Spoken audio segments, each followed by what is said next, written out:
Students, welcome again. आज हम बात करेंगे आपके साथ क्लास 10th के टर्म 2 सिलेबस के बारे में।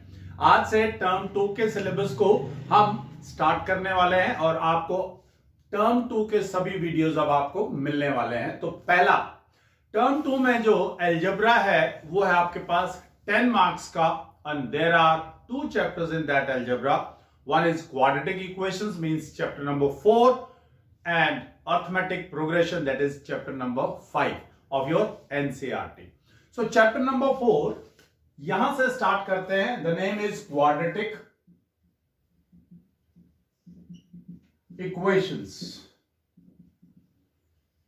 Chapter number 4. चैप्टर नंबर 4 में आपके पास क्या क्या आने वाला है? What is there in this syllabus in this chapter? Number 1, standard form of quadratic equation. Number 2 is the solution of quadratic equations. Solutions by two methods. One, factorization, and the second is by using quadratic formula.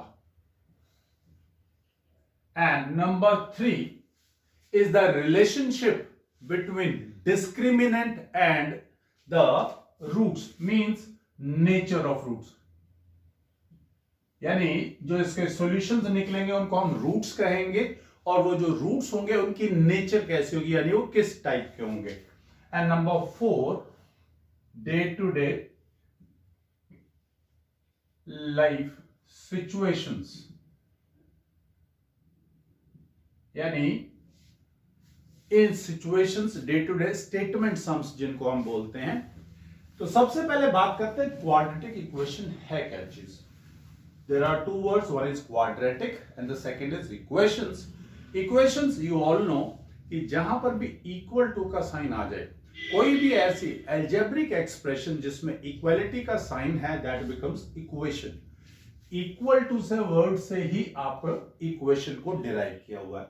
Quadratic का मतलब है एक ऐसी equation जिसके अंदर variable की highest power 2 हो.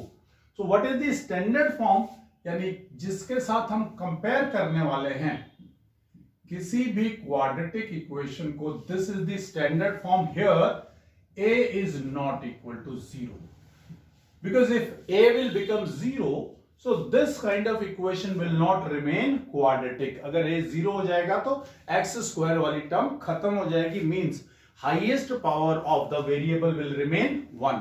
तो उसको क्वाड्रेटिक इक्वेशन नहीं कहते हैं. क्वाड्रेटिक इक्वेशन वही इक्वेशन है जिसके अंदर highest power of the variable is 2. अगर दो वेरिएबल यानी x की हाईएस्ट पावर 2 हो, where a, b and c are arbitrary constants, means change होते हैं क्वेश्चन के अकॉर्डिंग, बट दे जब भी इनकी वैल्यू दी जाएगी that will be a constant value. So the first part, standard form of the quadratic equation, you have understood.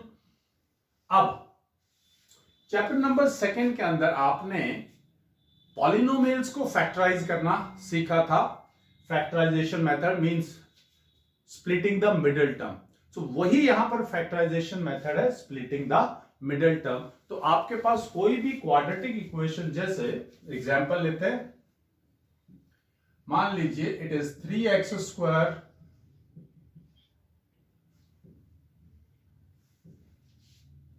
plus 2x minus 8 is equal to 0 is the quadratic equation. And now you want to factorize and you need to find out the solutions by using the method of factorization. So what you will do, you will multiply this 3 coefficient of x square को constant term के साथ multiply किया, which is 24, and then you will do the factorization of 24. 1 into 24, 2 into 12. These are the factors. Now, if there is a sign of minus, means a negative sign अगर constant के साथ, so आपको ऐसी दो terms find out करनी है जिनको multiply करके तो 24 आए, और अगर minus का sign है तो subtract करके 2 आए. Now just find out, this is the factor. 6 में से 4 को सब्ट्रैक्ट करते हैं तो 2 आता है. सो splitting the middle term. So middle term का जो coefficient है it is 2. What I can write as 2 as 6 minus 4 and x will remain as it is minus 8 is equal to 0. If I'll open this will become 3x square plus 6x minus 4x minus 8 is equal to 0. Now from the first two terms we can take out 3 and x as common. It is x plus 2. From here I can take out minus 4 common and it will be x plus 2 is equal to 0. Now these are two terms.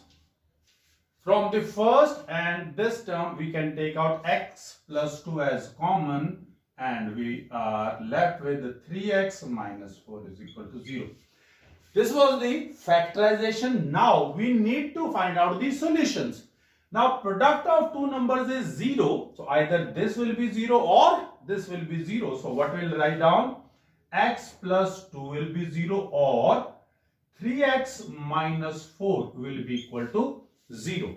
From here x is equal to minus 2. इस plus 2 को उधर लेके जाएंगे, transposition करेंगे तो it will be minus 2 and it is 3x is equal to 4 and x is equal to 4 by 3. So roots are minus 2 comma 4 by 3. These are the roots of this quadratic equation. So अगर आपके पास कोई भी statement आ जाती है factorisation से करने के लिए, so this is the way splitting the middle term से आप find out कर सकते हैं इसके roots.